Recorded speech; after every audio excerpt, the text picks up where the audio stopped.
Okay, so Christian football coach Nick Rolovich, he was fired from Washington State University in 2021 after he refused the COVID vaccine. He's now saying that there was actually a coordinated effort against him. He called it the Rolo strategy. So tell us some about that, Joe. And by the way, you're one of the attorneys at Becket that's representing Nick. Yeah, that's right.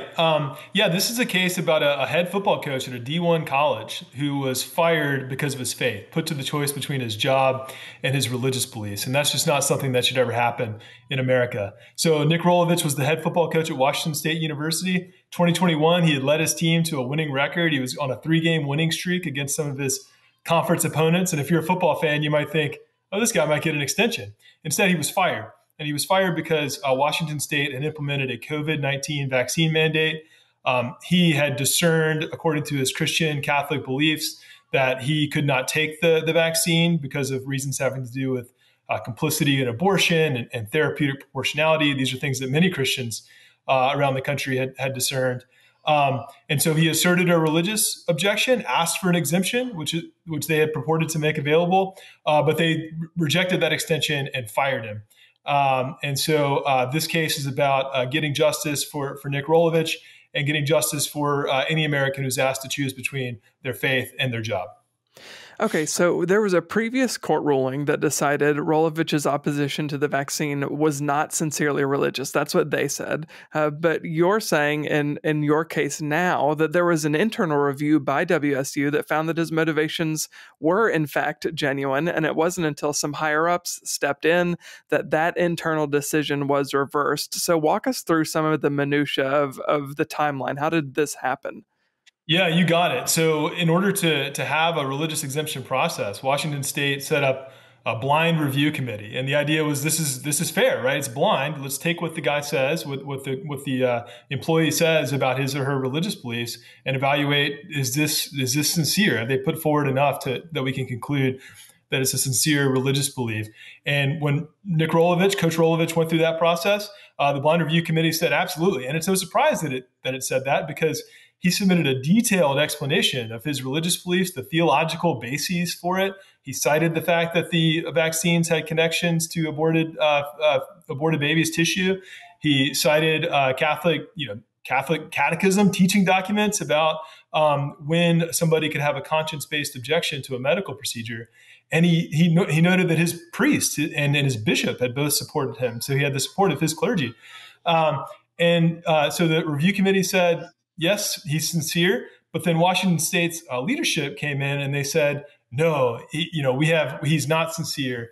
And what they were doing was they were implementing something that they called internally the Rolo strategy. So they had decided that because this is Washington State, height of the pandemic, right? So their donors, the media were really upset about Coach Rolovich and his religious objection to taking a vaccine. And they yielded to that pressure. And they said, if our donors are upset, if the Seattle Times is mad at us, then we're going to fire this guy, whatever it takes. They called it the Rolo strategy. They said that they questioned his character because of his religious beliefs. They used words that aren't appropriate on a family program to describe his religious beliefs. And this is really shocking stuff, and it should never happen in this country. And so that's how he ultimately got fired.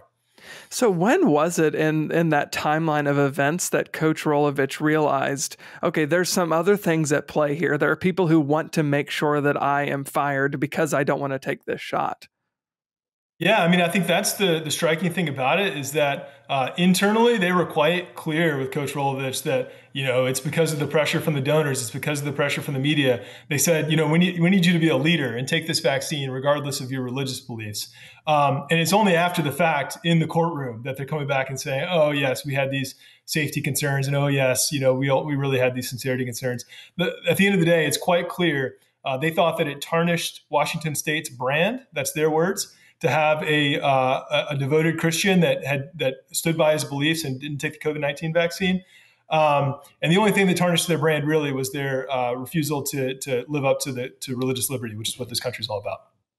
Well, referring to, safety concerns, it seems like one of the main arguments in the previous court that they leaned on was that Rolovich being unvaccinated put people in danger of catching COVID, right? But we know now from a lot of the evidence we've seen, a lot of the scientific studies we've seen, that the vaccine didn't really do anything necessarily to stop the spread of the virus. So it's confusing to me that that is even now still being an argument that's being used.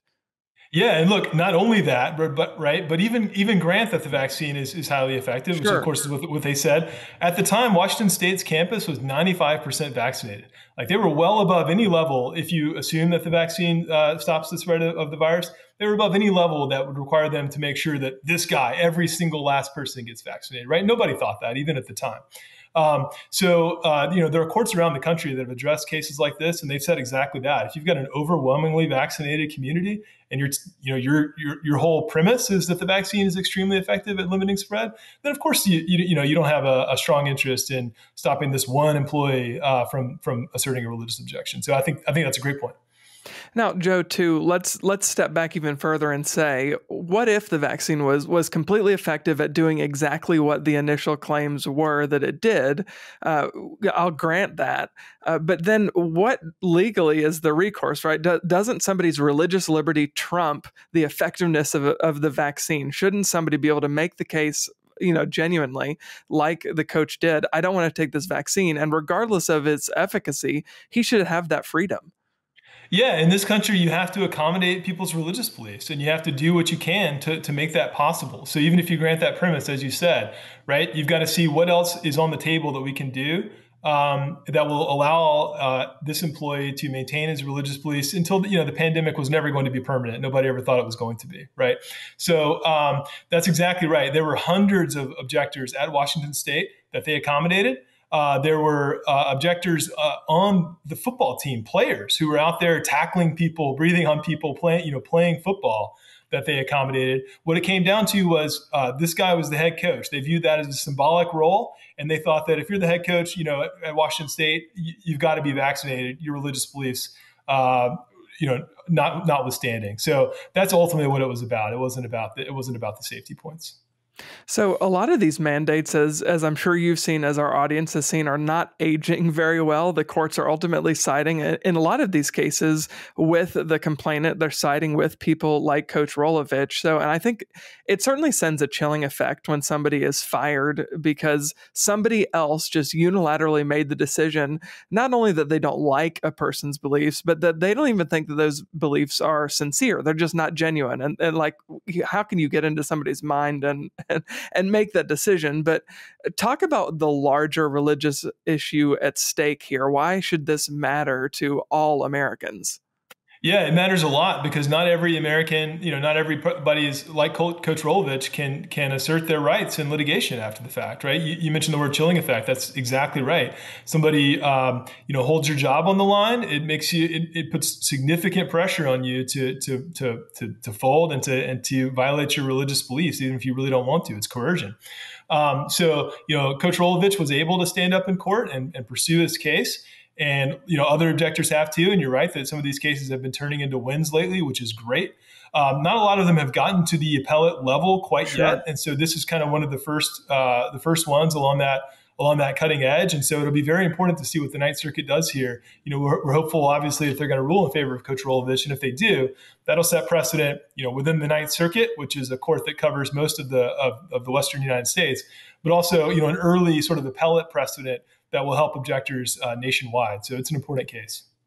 Now, obviously, Coach Rolovich wants to be vindicated, right? He wants to be recognized for the religious freedoms that he has as an American, and that's important in and of itself. But as he's pursuing this case, as Becket is pursuing this case before the Ninth Circuit, they're expecting, or you're expecting, a ruling, if not sometime toward the end of this year, maybe the beginning of next.